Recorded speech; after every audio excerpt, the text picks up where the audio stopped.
Boa tarde. Eu já estou em outro ritmo já.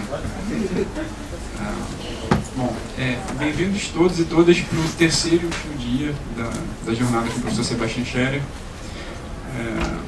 Hoje o professor vai falar sobre política de drogas. Para a gente vai ser um dia muito produtivo, que é um dos temas que ele domina com mais qualidade e que ele apresenta com mais didatismo. Então, para a gente a gente vai terminar essa jornada com chave de ouro. E antes de passar a palavra para o professor Sebastian, a gente tinha ontem ficado de abrir o dia de hoje com algumas perguntas que, em função do tempo, não puderam ser realizadas. Então, se alguém de ontem para hoje manteve essas questões, essas perguntas e quiser colocar para o professor Sebastian agora, antes dele começar a fala dele, agora é o momento. Alguém ali. Pode falar. Good afternoon, Professor. So, yesterday you said that if we abolish the minimum amount of penalty that the law imposes, we can finish the mass incarceration. But I didn't understand exactly the relation between those two positions. Oh, yeah. Well, I'm a little clumsy, unfortunately, with these machines. Otherwise, I could show some documents. Sentencing guidelines, for instance. Since the 1970s, very many things have changed in the United States, which is the paramount power, also with strong influences everywhere.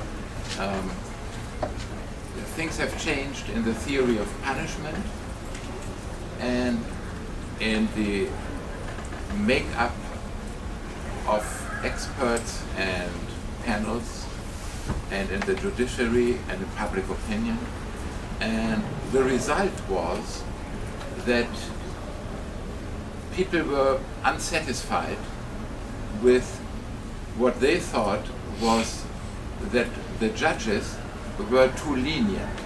They were not handing out sentences that were adequate to the crime. And when they were handing out sentences that were longer, then people thought, well, it's unfair. The judge said 10 years, but the guy is out of prison after 5 years because of good behavior and others. So he is making time. And that was seen as unfair and untruthful. And so there was a movement that was called truth in sentencing. And that meant when you get 10 years, you stay 10 years. And that is different from the usual things to have. And so they passed legislation that was supposed to bring truth to sentencing. And another thing was proportionality. The sentence should be proportional to the crime. That is a very old thought, of course. That is biblical and very, very old. But it is also a thought that had been propagated by German idealist philosophy in the late 18th century, especially Immanuel Kant and his theory of punishment in the first chapters before the metaphysics of morals. And there he stresses proportionality. And so people like Andrew van Hirsch and others, they said we have to go back to Kant and we have to be stricter and proportional and truthful, etc. And then this was translated in sentencing guidelines that were pieces of paper which said when you have a robbery, you have at least 2 years or at least 5 years. The second time you have at least 7 years. And the third time at least 25 years. And if you have been drunk, then it's maybe 2 years less or 2 years more or something like this. And they had a whole catalog, and it's like this, like an Excel sort of thing. And you have the crime, the month, you have attenuating circumstances, aggravating circumstances, and it's just like mathematics. And you say, well, yeah, this is exactly 135 months. And then you go to 135 months, and you go to the next list, and then it says, when you get 135 months, then you can only get probation, or you can be let out early, so and so many, 12.5 months early. But you can get up to 120 months more for bad behavior at present. So you have these mathematic things. And minimum sentences mean for the first robbery you have at least, let's say, 5 years. For the second robbery at least 10 years, and for the third at least 25 years, or at least life. That's the famous 3 strikes and you are out legislation that comes from baseball. And in this context it means 3 felonies, 3 crimes that you commit, and the third crime will be the last crime you commit outside of prison, because you will stay there forever. And that was a California legislation. And other legislations followed. And those areas that were especially affected were things like robbery, but even more so drug trafficking. Drug traffickers were seen as the worst kind of people, and maybe you have heard that about 3 weeks ago, President Trump was publicly campaigning for the death sentence for traffickers. He said, I don't understand, if you kill 1 or 2 persons, you get the death penalty. But a drug dealer who kills 2,000 or 3,000 people during his lifetime, he just sits in prison. How can that be? This is why he was so good friends with the Philippine president, Rodrigo Duterte, who actually does kill these people, and who has been elected on the promise of eliminating. His promise during his campaign was that in the first month of his reign, after being elected, he would kill 100,000 criminals with the help of organized gangs, because of course he himself could not do it all, and the police couldn't do it all. But he would then ask the gangs to help him to eliminate these people. Of course that is far from what he did, but he did make it to, well, I think Human Rights Watch is talking about 7,000 people who have been extra-legally executed, and oftentimes they had wrapped these package wrapping things around them and put a cardboard and saying dealer or user or something. And they say, well, like this, we tell the police they don't have to investigate, everything is okay. So that's quite a step forward into barbarism from what you could call a normal state. Yeah, and so, and the higher you put the minimum sentence, the longer people stay in prison. And for prison overcrowding, it makes a big difference how long people stay in prison. If everybody only stays 1 year, then the prisons will not be overcrowded. But if you have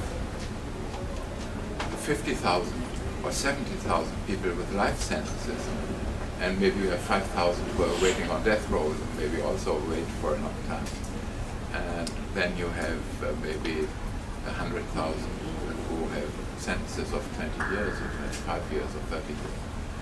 That will, every year these people with these sentences come and add up to them, and then you have overcrowding. But that was a very long answer to the question. Sorry. Mais alguma pergunta? Otávio, posso perguntar em português? Pode. Não, eu queria só fazer mais uma pergunta sobre o debate que encerrou o encontro de ontem, sobre um confinamento necessário para determinados casos. Essa ideia de um confinamento que não passe pela punição, pelo sistema de justiça criminal, então seria a lógica da saúde e da psiquiatria regendo essa ideia desse confinamento? porque eu estudo os hospitais de custódia, que são instituições mistas entre a lógica penal e a lógica médica. E eu queria entender se essa ideia de confinamento necessário que o senhor está trabalhando iria para esse campo. Não necessariamente. A ideia básica é de defesa social, e essa escola da defesa social, que hoje em dia é mais associada com Marc Ancel, I don't know, Luke Hülsmann, he was sort of referring to Marc Ancel and this school of défense sociale. I must admit that for me this is just an expression, and I have not really done much research into the school of défense sociale. I'm very skeptical. It also goes back in German jurisprudence and criminology to Franz von Liszt, who was a famous penal reformer in the late 19th century and early 20th century, one of the founders of the internationale kriminalistische Vereinigung, Association Internationale Kriminalistique, no say. And that was an international association of quite some influence at that time with Belgian, Dutch, French members, and they were all trying to get over this stupid old revenge penal law things.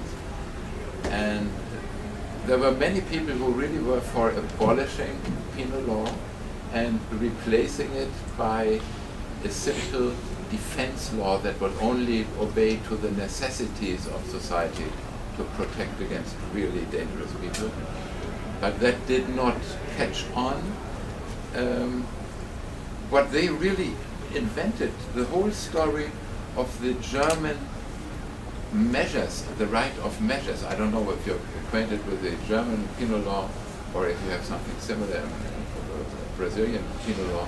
In Germany, they are speaking of the so-called two paths, not in the sense of Terry Moffat for the criminologists among you, who has also a two-path theory of crime, but they are speaking of two paths in the sense that in Germany, a delinquent, he can be punished when he's guilty to imprisonment, but he can be sentenced when he is only guilty in a reduced extent or not guilty to a kind of imprisonment in the prison, but it's not called a punishment, it's called a measure for security and freedom.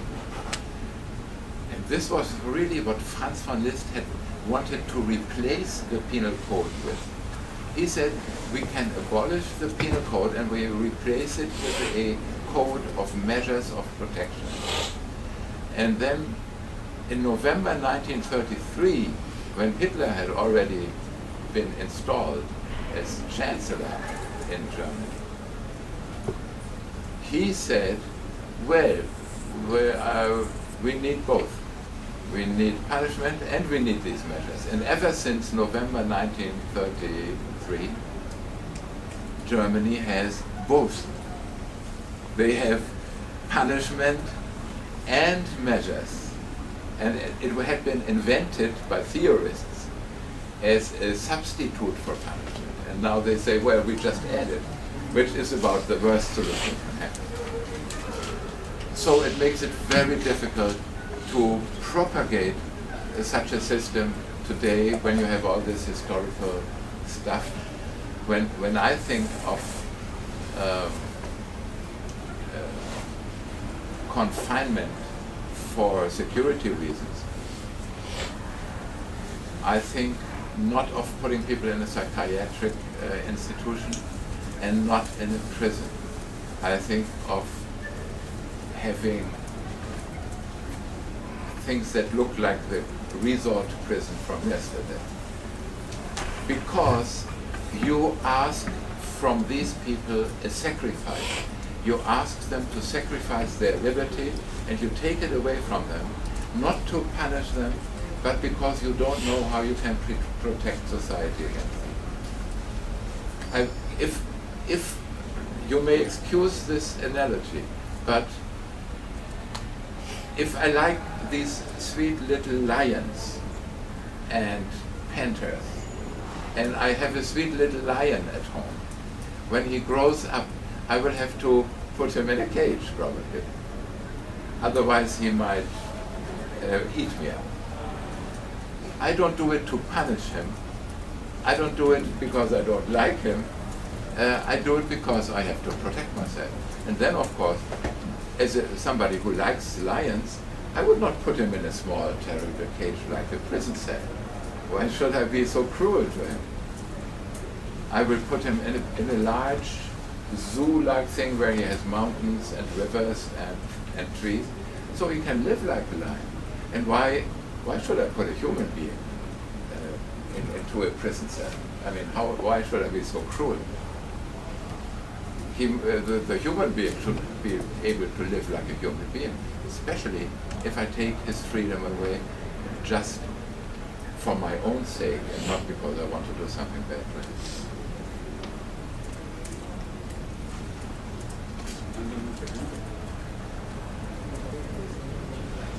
Acho que a gente já pode começar, senão vai atrasar muito. Sim, verdade.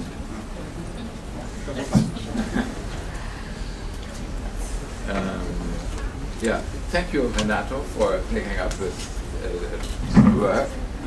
Very nice of you. And thank you for coming back, even though it's the last day. And I'm very happy to see you again here. It's been very nice. And I will just tell you what I think is important about these questions. And this morning, I renamed, oh, by the way, Mayera, is that you? Yeah. Oh, you are Mayera. You were the one with the slavery tradition. Yeah. Yeah, right. And I promised you I would change the article, Very nice. the prison article, and I have started this morning to change it a little bit, and I will continue later when I have more time. But I already started. We talked about it yesterday during beer also, the conversation. Yeah, good. And also, the article in Crimpedia about drugs has also changed a little bit. I changed it this morning, and now it's not called drugs anymore. It's now called Social and Legal Limits of Drug Law Reform, because I had a conversation with Tamiris last night, and we were talking about the social obstacles. Why is it so difficult to get a drug law reform? And so I think these are very central questions, and if we solve these questions, then we can make some progress in getting a society that has a more rational way of dealing with drugs, and that would be good for many people who would survive who otherwise don't survive. Today, the war on drugs and drugs together, they claim a lot of lives and destroy a lot of family and states also. So, as a matter of fact, we have seen in our prison session that you always find drugs when you ask the question, why is it that the prison population is now more than 10 million, and when you ask for these extreme homicide rates, you always fall on drugs. Sooner or later, if you're not completely blind, you see drugs have a lot of things to do with it. So, contrary to what we learn at university in law studies,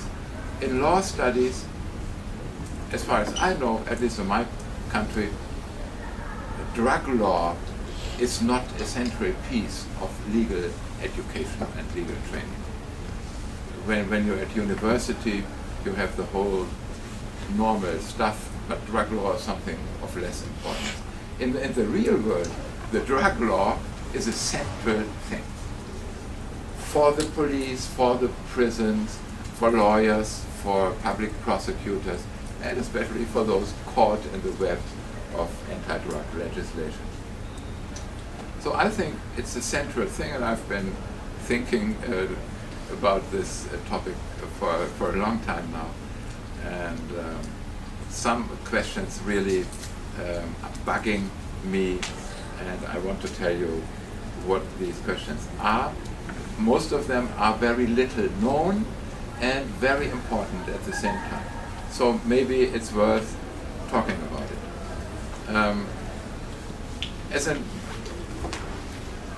No, I will not talk about 3 ways of looking at drug control. That is nice, but it's not so important. I will only shortly talk about types of casualties.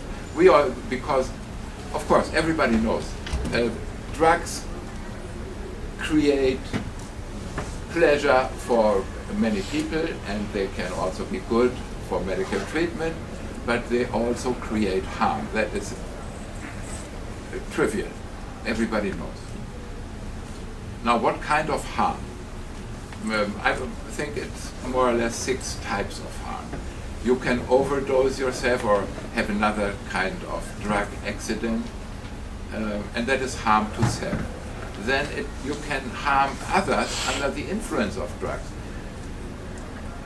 Drunk driving is one of these problems. You can run over pedestrians, kill people because you're drunk, but you can also do that with other drugs, of course. Or you can kill a family member. Many people under the influence of alcohol, Friday, Saturday, even Sunday are the most relevant days for that. They kill people in bars, or they kill people at home, or they kill people with whom they have other kinds of relationships. And that's a lot of people who die because of drugs.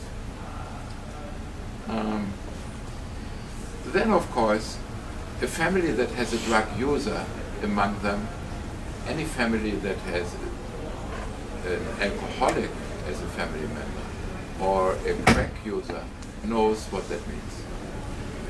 That is not funny. And then there are the costs to the public sector. The health system costs a lot in terms of how do we treat all these people, the welfare system, the police, the prisons. So the public sector suffers a lot in terms of financial damages. Then there is harm inflicted on drug market actors by officials. Officials are, for instance, police, especially police, but also prison guards. And these actors, they inflict harm because they arrest people, that is harm. They put people in prison, that is harm. When you are in prison, then there is type of casualties number 6, harm inflicted on drug market actors by non- or pseudo-official actors like gangs or militias. Many people who go to prison because of drug questions, they are being stabbed in prison, they are being killed. For many people, to be sent to prison under specific circumstances is a kind of a death sentence. For instance, when you are a big trafficker and you got a lot of cocaine from an even bigger trafficker, and you get busted and you don't pay what you bought, then you go to prison, then it might well be that the bigger person sends people in prison to kill. Every now and then I see news on television, this and this guy arrested for drug charges, still pre-trial, stabbed 27 facadas. And you know, that is not a personal thing, that had something to do with serious business questions. Okay.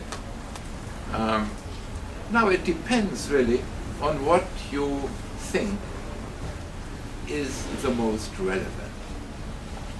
Many people believe that the enormous harm done by drugs themselves and by drug addicts is the real big question. And this is the reason why we have to prohibit drugs, and we have to prevent the production of drugs and the trade in drugs. That is essential. If we make it that illegal drugs are not grown anymore, no coca trees, no marijuana growing, if there are no drugs, then people cannot be addicted to drugs. And when they cannot be addicted to drugs, they cannot do bad things under the influence of drugs.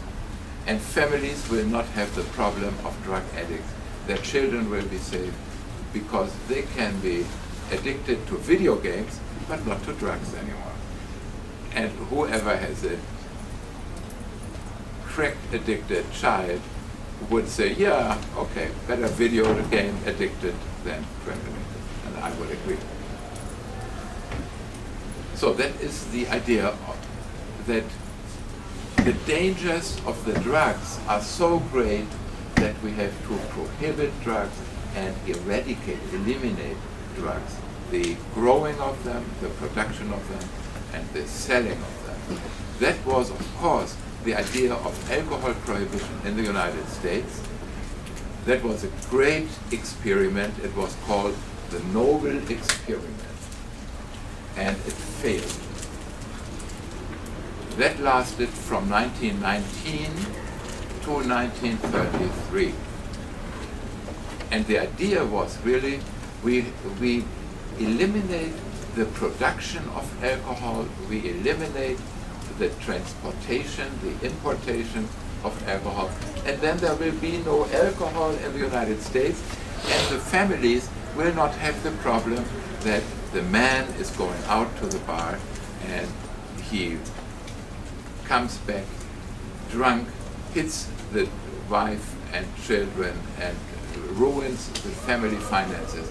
So we can really have a social hygiene, we can have a healthy social life without alcohol. That was the idea, of course, mostly of Protestant churches and of the first women's movement. One important movement in this context was the Women's Christian Temperance Union, WCTU, the Women's Christian Temperance Union. They were the most important social movement at that time, and it was a good social movement because it has also fought the same people in other contexts, the same women, had also been in the movement to abolish slavery. They were abolitionists, and they were also caring for other social problems, and later on they were also working for voting rights for women, etc. It was an emancipation movement, and also they wanted to clean the society of this terrible vice of alcohol. So that's the idea, and the same idea applies today to illegal drugs. As a matter of fact, the prohibition of illegal drugs was already a project at the time of the alcohol prohibition in the United States during these 1920s.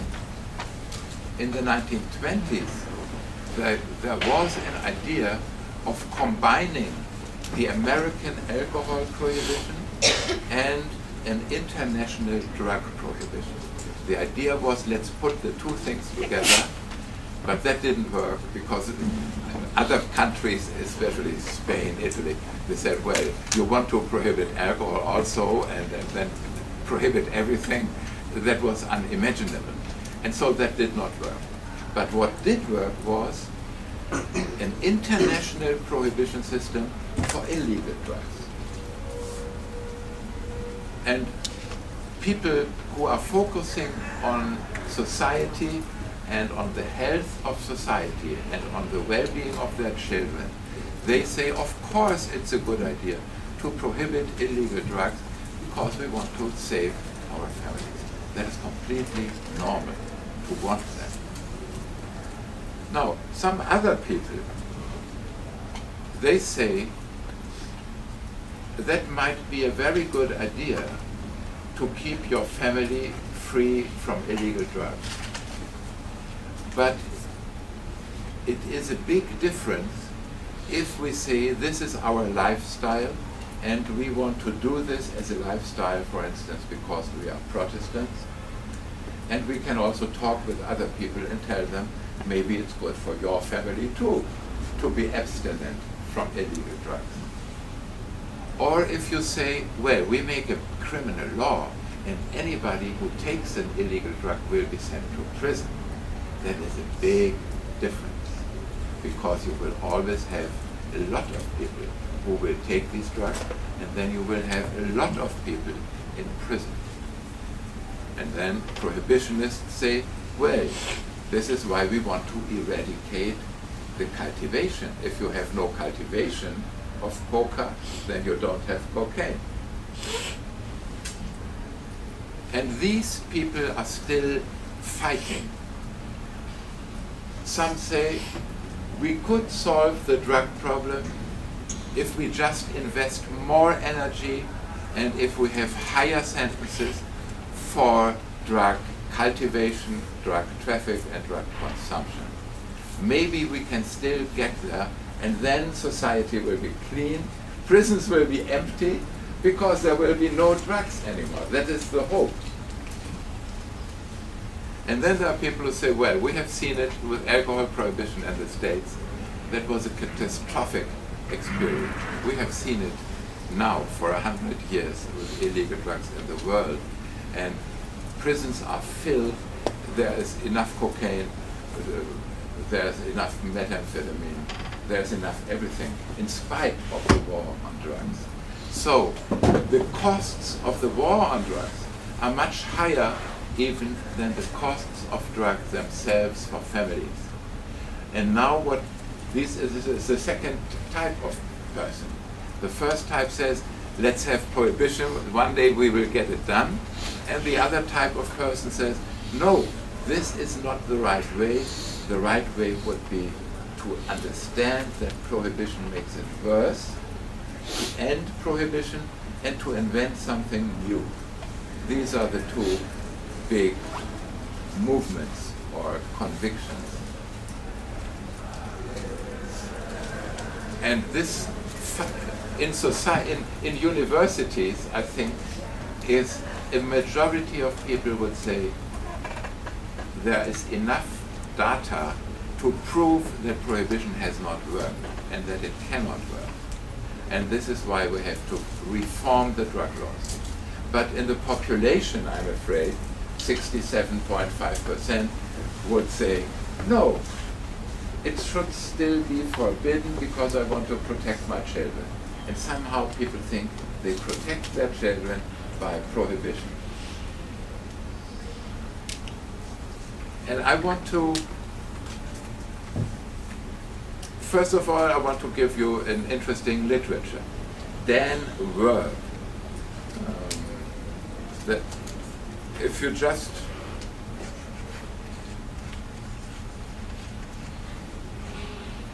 Werb like this, W-E-R-B, Daniel, Dan Werb, and about 50 collaborators. In 2013, they published a very important paper in the British Medical Journal, BMJ.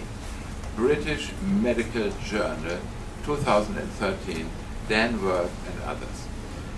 You can find it.